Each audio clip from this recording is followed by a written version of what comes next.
खुलुमबाय दिनैनि Bodoland इंखं television studio हलाव आं मलेन बसुमतारी दिनैनि फुंबिलिनि गाहाय रादाबफोराव दं। खैराबारि रेल स्टेशनाव एक्सप्रेस रेल गारि लाखिनो थाखाय रायजो राजाया 4 घन्टा धरना होदों। सिमेन्ट सापरियाव सोरखारि खुंथाया आबादारिफोरखौ लानानै ग्राम सभा खुंदों। हजायाव ड्राइभार गैयाजासेनो 1 किल'मिटार गोजान खारनानै गंसे ट्राकआ जाब्रबथाय जादों। मन्त्रि अतुल बराया मुवा बेसादनि बेसेन बांनायनि सायाव रेजें बानबुंथि होदों।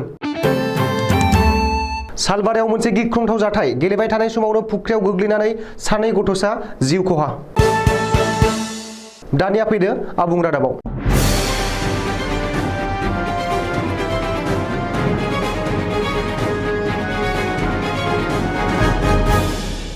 उदालगुरि जिल्लानि भेरगाव महकुमा बेन्दोंआव थानाय खैराबारि रेल स्टेशनाव एक्सप्रेस रेल लाखिहोनो थाखाय दाबि खालामनानै बृहत्तर खैराबारि नागरिक मन्चनि दैदेननायाव भेरगाव आरो खैराबारि ओनसोलनि रायजो राजाया शुक्रबारखालि फुंनि 6 रिंगानिफ्राय 10 रिंगासिम खैराबारि रेल स्टेशनाव धरना खालामदों।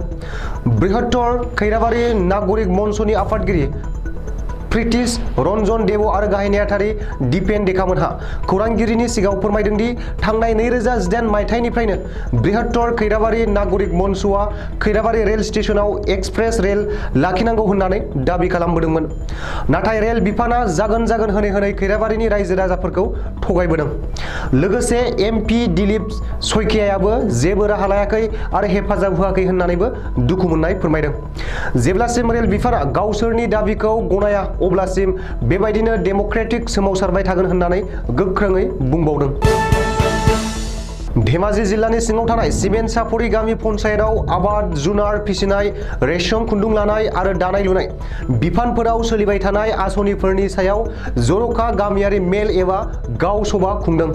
बे गाव सभायाव गाहाय आलासि महरै जनायनि महकुमा बेंगिरि प्रदीप कुमार देविदी, माननि आलासि महरै जनायनि एक्जिकिउटिभ मेजिस्ट्रेट प्रीतम कुमार दास आरो आबाद जुनार फिसिनाय रेशम आरो दानाय लुनाय बिफाननि बिबानगिरिफोर आरो पन्चायतनि सिङाव थानाय गामिनि गोबां रायजो राजाया बे ग्राम पन्चायतआव बाहागो लाफैदों होननानै सुलुङाव मिथिहोदों।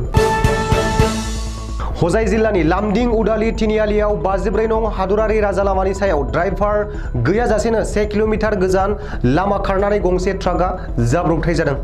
जाथायखौ गावसोरनि मेगनजों नुथारनाय सुबुंफोरा फोरमायनाय बादिब्ला AS-1 KC2698 नम्बरनि गंसे ट्राकखौ सालायनाय ड्राइभारा जोबोर जौ फेदोंमोन।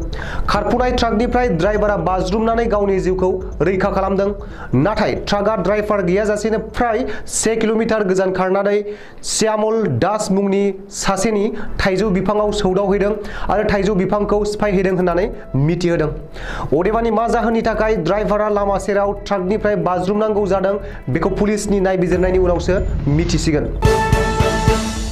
आथिखालाव दुलाराय भारत नाङैनो पेट्रल डिजेलनि बेसेन बांनायजों लोगोसे गोबां जाग्रा लोंग्रा मुवा बेसादनि बेसेन बांलांनायनि सायाव केबिनेट मन्त्रि अतुल बराया जोबोर रेजें बानबुंथि होदों।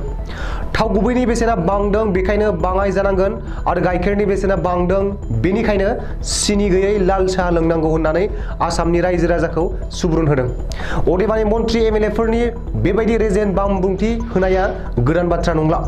मानो होनोब्ला बेनि सिगाङावबो अतुल बराया सामब्राम बाथोनजों ओंखाम जानांगौ होननानैबो बानबुंथि होखांबाय। सालबारिनि गबरधना पुलिस थानानि सिङाव थानाय बुनमाजा गामियाव जाथाया जायो गिख्रंथाव जाथाय। मोनसे नखरावनो गेलेबाय थानाय समावनो फुख्रियाव गोग्लैनानै 2 बिब' बिनानावनि जिउ खहा। दिनै बेलासि गेलेबाय थानाय समाव फुख्रियाव गोग्लैनानै थैनायखौ बजबनो गोनां जायो 2 बिब' बिनानावा। गथ'सा 2नि सासेया ताहिर आलीनि फिसाज्ला आरियान आहमेद, बिनि बैसोआ 2 बोसोर होनना मिथिनाय जादों आरो सासेखौ आफजाल हुसैननि फिसाजो पारवीना खातुननि, बिनि बैसोआ 2 बोसोर बैसो होननानै मिथिनाय जादों। बे जाथायनि उनावनो नखरजों लोगोसे ओनसोलाव दुखुनि सायख्लुम नुनो मोननाय जायो। दिनैनि फुंबिलिनि रादाबा एसेनोसै। गोजोन्थों।